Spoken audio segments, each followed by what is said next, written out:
Are you having trouble processing your feelings and you're an anxious mess because of it? Are you avoiding and repressing your emotions and pretending that everything is okay? Learning to process feelings is essential to keep moving forward in life. Today we're going to explore expressive writing, which concentrates on your thoughts and feelings of a distressing experience, and also give you 6 more ways to process feelings in writing later in this video. This can all be done on your own, and it's a powerful way to sort and work through your thoughts. Now, if you're not a writer, don't worry, this process doesn't have to be perfect, and you can begin by writing down words on paper to get your thoughts and emotions out. Welcome, friends. If you're new here, I'm Mike, certified life coach, writer, and creator of PositiveThinkingMind.com, where I dive deep into topics such as self-esteem, anxiety, self-confidence, and so much more. In my courses, I show you ways to make a shift to move forward instead of being held back, stuck, and frustrated. You'll learn how to build your self-esteem, think more positively, and be happier. And I want you to be all you can be in this life by changing how you think and feel about yourself. So first, let's start with expressive writing, and then we'll talk about 6 more ways to process your feelings through writing. Expressive writing, sometimes called emotional writing, is a form of therapy where you write about your thoughts and feelings related to a stressful or traumatic experience in your life. This type of writing is often called written disclosure because you are writing and disclosing personal thoughts, feelings, and personal information. Expressive writing is more about your feelings than the events, people involved, objects, or memories. Writing expressively can be unpredictable or turbulent because all your emotions are coming out, and that's perfectly okay. When you write down your feelings and thoughts, you may be able to cope and understand them better. It's been shown that expressive writing is helpful for people struggling with anxiety, depression, and other mental health issues. So how can expressive writing help your mental health? The effects of expressive writing can be a powerful short-term and long-term tool in decreasing negative moods, distress, anxiety, and depression. Writing and putting your emotions into words on paper helps put things into perspective and organizes and structures your anxious feelings. Putting your emotions down on paper can help you think and feel better, sleep better, and improve your health. So here's how we can do expressive writing. Make a point to schedule some time for yourself and do this. Over the next 4 days, write down your emotions and thoughts about something challenging affecting your life. As you write, let go and explore how this circumstance has affected you. It's possible it has to do with your career, a relationship with someone you love, or a childhood experience. Whatever it is, write between 10 to 20 minutes, not worrying about being grammatically correct or punctuation. But whatever is going through your head and write it out. So a few tips for expressive writing are: don't worry about your spelling, don't worry about your grammar, schedule time in a place you won't be disturbed, write only for yourself, write for 20 minutes, write about what's important and challenging to you, write about situations you can handle now, and don't write about trauma or events too soon after they've happened if it's too overwhelming for you.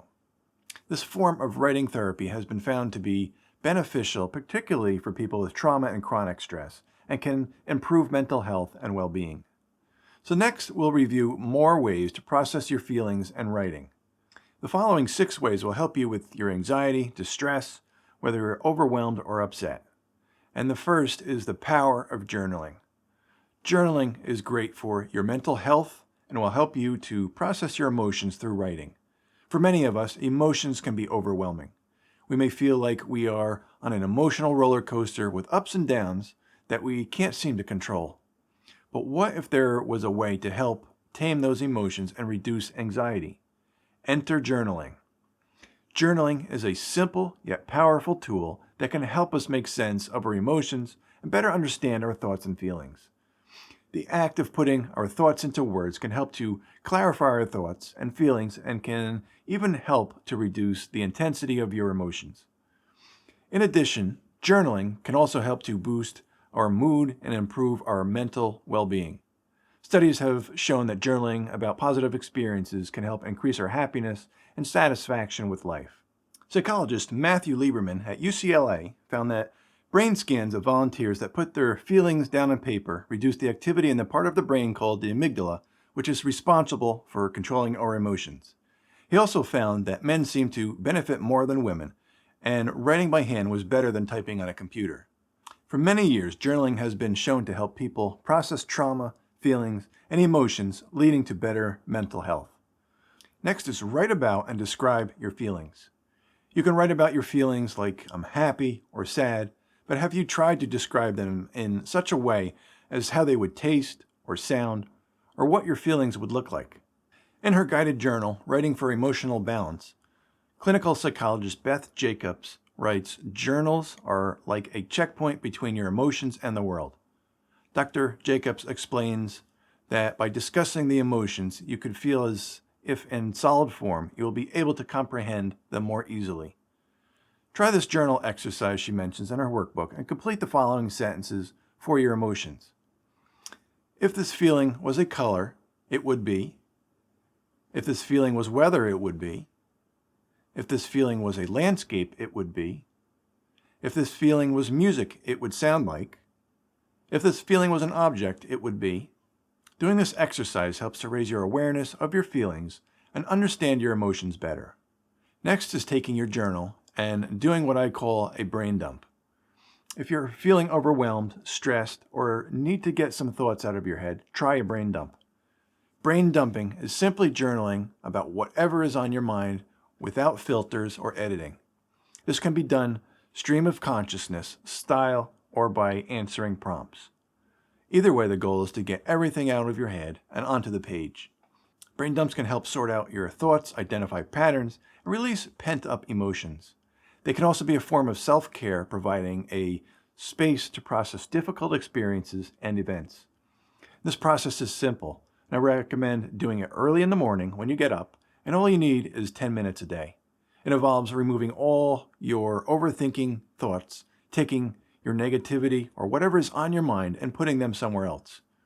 This exercise helps to resolve things that are troubling you and work things out in an organized way instead of having them bouncing around in your head. Next is clarify what's in your control. When it comes to anxiety and depression, it's important to clarify your focus of control. This means understanding what factors are in your control and are out of your control. For example, you can control how you react to a stressful situation, but cannot control the situation itself. To do this exercise, take 3 sheets of paper, and on the first, write out all the things you can control in your life. On the second sheet, write out all the things that are out of your control. And on the third sheet, write down the things you could influence but are still out of your control. There are many things in life that we cannot control, but it is important to remember that we always have some degree of control over our reactions and responses.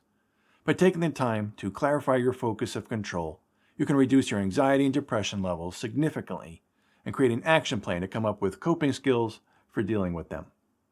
Next is changing your perspective or writing an alternate view of the situation and looking at it differently. There are a couple of ways to do this, so we'll start with thinking about your closest friend. Write down and describe your situation from your friend's point of view. How do they see your dilemma? In what way do they describe your emotions? How do they describe the decision you have to make? You can also write out the perspective of other people in your life, like loved ones or your family. Another way is not focusing on the things you can't control, but writing out solutions to your problems or important things in your life. Write about how you would like to feel and how you would like to handle the situation. Instead of dwelling on what you wish you could change, write about what's in your control and what you can change. Leave the negativity out and write about the positive. The sixth one is simple, and it's writing a letter to that person that you'll never send. The purpose of this is to get your emotions out, tell that person how you feel, you have things you need to say, and get off your chest and just get some closure on the situation. After you write the letter, you can do whatever you want with it. Burn it, toss it, whatever you want. So those are the different ways you can process your feelings in writing. We've gone over expressive writing therapy, and they're all easy to do. Begin with the most interesting or easiest exercise for you, and I hope this helps you process and make your emotions more manageable.